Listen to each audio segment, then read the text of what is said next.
A criminal profiler got it wrong. This is what happened to the investigation.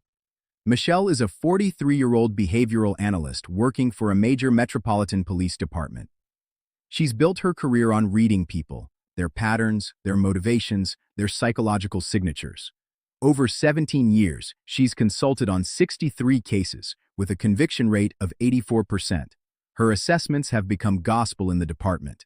Until one autumn evening, when she walks into the briefing room with complete certainty about a serial burglar terrorizing a residential neighborhood for 6 months.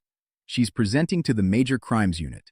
Michelle presents her profile with conviction. The perpetrator, she explains, is a white male, aged 25-35, likely unemployed or underemployed, with a substance abuse problem. Someone familiar with the neighborhood. Someone who acts impulsively, chaotically. The break-ins are opportunistic, windows left unlocked, doors ajar. The items stolen are random: electronics, jewelry, prescription medications. Classic signs of desperation, she tells the room. This is addiction-driven behavior. The detectives nod. It matches their instincts. They've seen it before. 3 weeks later, they make an arrest based on her profile. A 29-year-old man, unemployed, with a history of opioid use. He fits perfectly. But there's a problem. The burglaries don't stop. 2 more homes are hit within 5 days. Same neighborhood, same pattern. The man they arrested has an airtight alibi. He's been in custody. The profile was wrong, completely wrong. And now the investigation has lost 3 critical weeks. Let me explain. Behavioral profiling is the investigative technique that attempts to identify the psychological and behavioral characteristics of an unknown offender based on crime scene evidence. The practice emerged in the 1970s through the FBI's Behavioral Science Unit, popularized by agents like John Douglas and Robert Ressler. The theoretical foundation rests on 2 assumptions. First, that behavior reflects personality. Second, that personality remains relatively consistent across situations. But here's what happens in the human brain when we engage in pattern recognition, and why it can fail catastrophically. The prefrontal cortex, the front portion of our frontal lobe, handles executive functions. Pre, meaning before. Frontal, relating to the forehead. Cortex, from the Latin for bark or rind, the outer layer. The outer layer before the forehead. This is our reasoning center. When Michelle analyzes crime scenes, her prefrontal cortex processes vast amounts of information: spatial relationships, victim selection, items stolen, points of entry, time of day.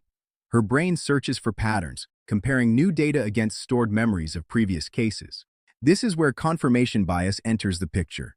Confirmation bias is the tendency to search for, interpret, and recall information in a way that confirms pre-existing beliefs. A 2005 study by Oswald and Grosjean published in the Journal of Experimental Psychology found that experienced professionals are actually more susceptible to confirmation bias than novices, because their experience creates stronger pattern templates. Michelle's 17 years of experience became her vulnerability. The crime scenes showed forced entry, but the force was minimal. Windows were pried open, not shattered. This suggested someone who wanted to avoid attention. Michelle interpreted this as opportunistic desperation, an addict looking for a quick score without equipment. But minimal force could also indicate something else entirely: patience, planning, technical skill. The items stolen included electronics and jewelry, but also something Michelle's report minimized: architectural drawings, family photos, personal documents, things with no street value. Her brain, primed by hundreds of previous cases, filtered these anomalies out as noise. Addicts don't steal photographs, but someone else might. After the arrest proves wrong, the department brings in Dr. Richard Chen, a forensic psychologist from the State University.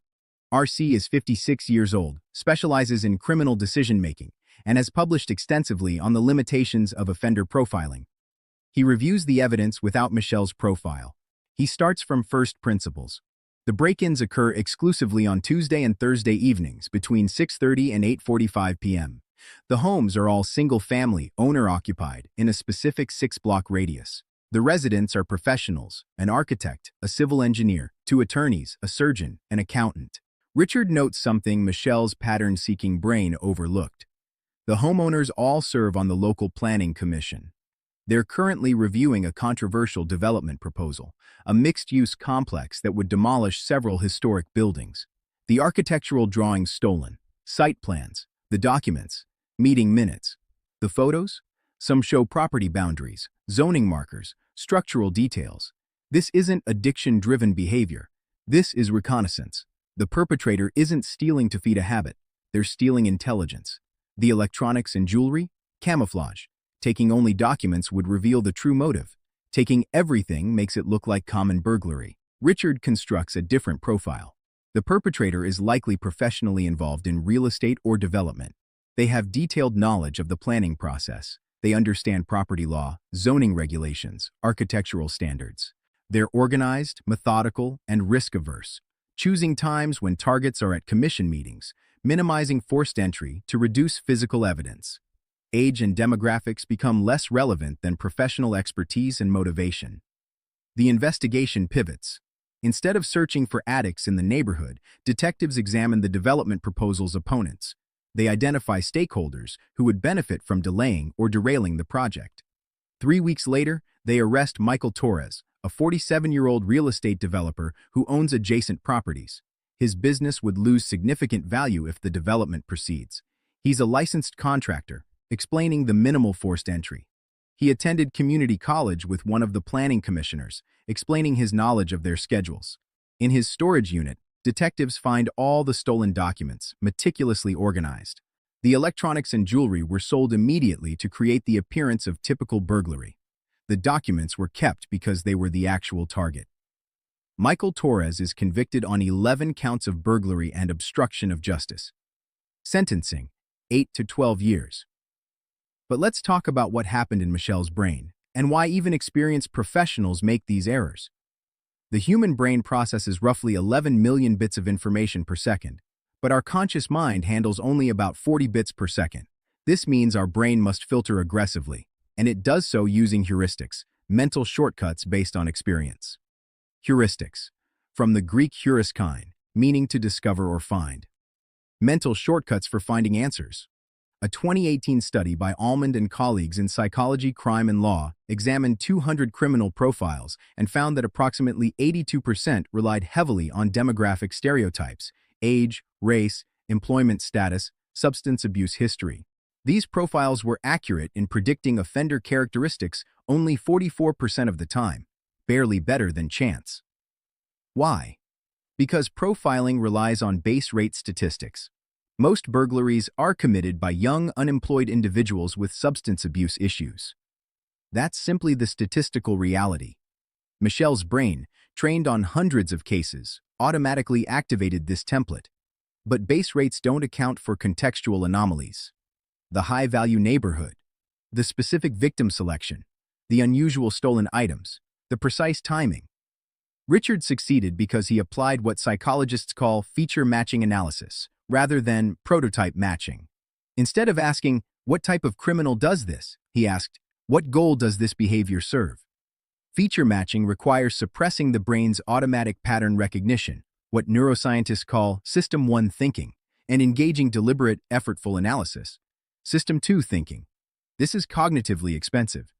It's slower, it feels less intuitive, but in cases that deviate from statistical norms, it's essential.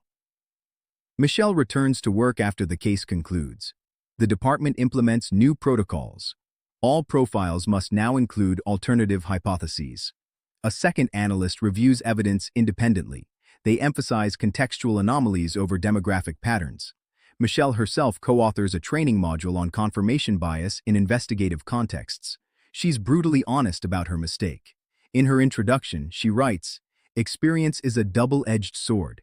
It can sharpen judgment or dull curiosity. We must choose curiosity." The wrongly arrested man, the 29-year-old who fit the profile, files a lawsuit. The city settles for $185,000. He struggles to find employment afterward. The arrest remains on background checks despite no conviction. His relationship with his family fractures under the stress, collateral damage from cognitive error. This case reveals something fundamental about human cognition. Our brains are optimization machines, constantly seeking efficiency through pattern recognition. This serves us well in routine situations. Most crimes are routine, but when we encounter statistical outliers, the unusual case, the aberrant pattern, our optimization becomes our enemy. We need mechanisms to override our instincts, to question our certainties, to entertain uncomfortable alternatives. Behavioral profiling isn't pseudoscience, but it isn't foolproof. It's a tool, limited by the cognitive biases of its practitioners and the statistical patterns it's built upon. When we forget this, when we mistake probability for certainty, we risk not only failed investigations, but damaged lives. The forensic lesson here isn't about profiling techniques. It's about epistemic humility, knowing the limits of what we know. It's about building systems that compensate for our cognitive vulnerabilities rather than amplifying them. Michelle still works as a behavioral analyst. She's still effective. But now, every profile ends with a section titled Alternative Hypotheses. Every certainty is accompanied by doubt, because doubt, properly applied, is a form of precision. Thanks for watching. If you enjoyed this video on the science of behavioral profiling and cognitive bias, consider subscribing for more forensic case studies. And remember, the patterns we see often say as much about our minds as they do about reality.